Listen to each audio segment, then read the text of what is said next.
tous. Merci d'être venus aussi nombreux pour cette deuxième édition des rencontres de la FFIE. Je voulais laisser la parole aux équipes de la FFIE, sans qui cette soirée ne pourrait pas avoir lieu, et donc à son président, Emmanuel Gravier. On a aujourd'hui un programme sur 2018 assez en dynamique. Ça va être court mais intense. Et donc je vous souhaite une très bonne soirée, positive et à valeur ajoutée. Merci.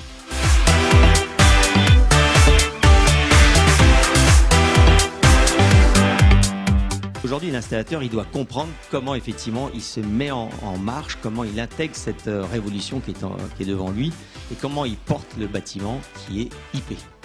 Et ça va amener une prochaine révolution, je le dis ici, qui est l'arrivée du courant continu à terme dans le bâtiment. Et donc là, l'installateur électricien a également un rôle à jouer. Toutes nos technologies, elles sont connectables. On a tout changé la façon de consommer et c'est ça aujourd'hui qui va tirer la demande et qui crée cette accélération. Aujourd'hui, il y a encore des neurones nécessaires et des mains qui sont nécessaires. Le rôle de l'électricien en termes de conseil pour trouver la meilleure solution, la solution la plus adaptée à ce moment-là au client, elle est essentielle. C'est-à-dire quand on regarde en fait l'ensemble des artisans qui interviennent dans une maison, le premier artisan en qui on a le plus confiance, c'est l'électricien. Et l'opportunité pour l'installateur électricien, et ce qu'il doit faire surtout, c'est de changer de modèle. Il faut qu'il réinvente. Et je pense que tous ensemble, on doit l'accompagner pour réinventer son modèle. Il faut qu'il rentre dans une démarche de service. Et effectivement, il y a des moyens aussi, le numérique permet de gagner du temps.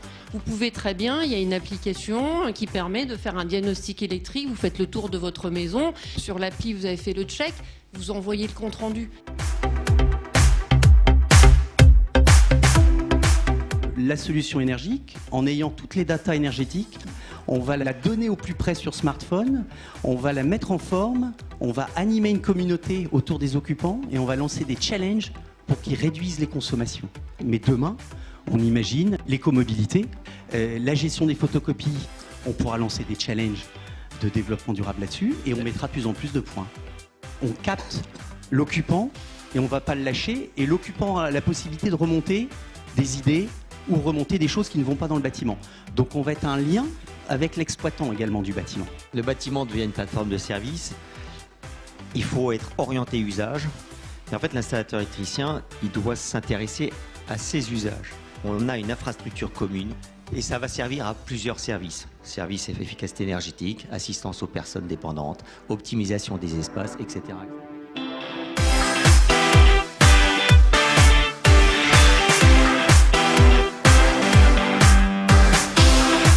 La révolution numérique, dans son sens le plus large, et ça c'est les convictions d'entreprise et progrès, elle commence par la révolution culturelle du dirigeant. Mais si nous, en tant que dirigeants, on ne change pas, si on ne montre pas l'exemple, c'est pas sûr que ça fonctionne.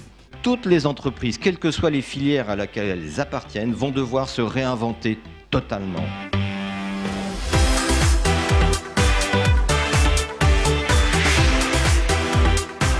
Cette transformation, elle n'est pas seulement économique, elle n'est pas seulement technologique, elle est avant tout humaine. C'est les millenniums qui arrivent et qui disent attendez, vous avez rien compris. Ces gens-là sont une opportunité aussi pour nous, pour amener le numérique dans nos entreprises. Comment on fait cohabiter tout ce monde-là alors ? Tout le monde trouve sa place.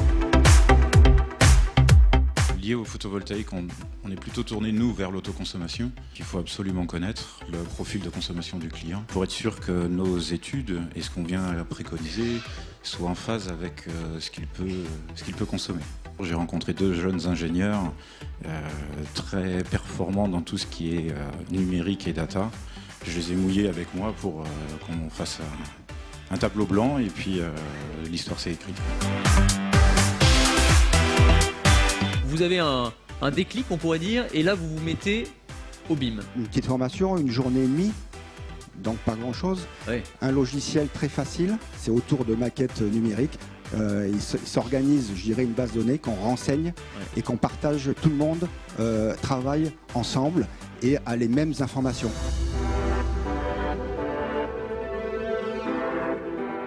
Vous me disiez qu'il faudrait que l'installateur électricien se pense comme un médecin de famille ou un boulanger. Il faudra s'attendre maintenant à devenir auprès des familles aussi populaire que le médecin de famille parce qu'on va venir pour aider les gens à intégrer leur installation d'une part et à la faire vivre au fur et à mesure que la vie avance.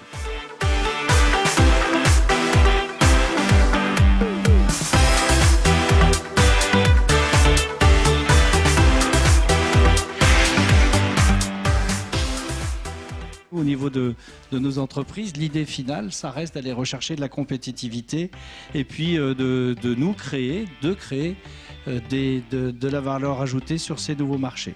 Il faut que nous nous engageons résolument vers une autre façon de travailler. Ces nouvelles générations, même si elles ont un mode de fonctionnement très différent, elles sont aussi quelquefois assez soulagées qu'on puisse leur rappeler un certain nombre de valeurs. Nous devons être aussi, nous, me semble-t-il, porteurs de la transmission de ces valeurs, avec de nouveaux modes de communication, certes, avec sans doute de nouveaux types de relations hiérarchiques, mais quand même avec ces valeurs historiques qui, me semble-t-il, peuvent être aussi des valeurs qui perdurent dans l'avenir.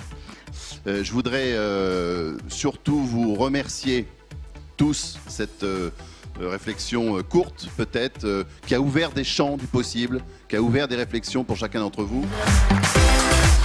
Beaucoup de souffle, beaucoup d'espoir pour notre profession. On a essayé de faire témoigner des gens de petites entreprises à taille humaine et des gens qui sont un peu plus éloignés que les grands centres urbains et qui s'en sortent quand même avec force d'initiative, de dynamisme, d'investissement sur des nouveaux secteurs et tout ça, ça donne une pêche générale à tous les adhérents de la FFIE et on n'en est que ravis. C'est un peu notre rôle quand même maintenant de diffuser toute cette information, de relater la richesse des débats qu'il y a eu aujourd'hui dans toutes les régions. Donc on est en plein dans l'action de la FFIE, en plein dans le plus de notre action au quotidien, c'est-à-dire essayer de préparer l'avenir et donner des pistes à tous nos adhérents pour qu'ils puissent s'en saisir de cet avenir et en faire profiter tout leur personnel.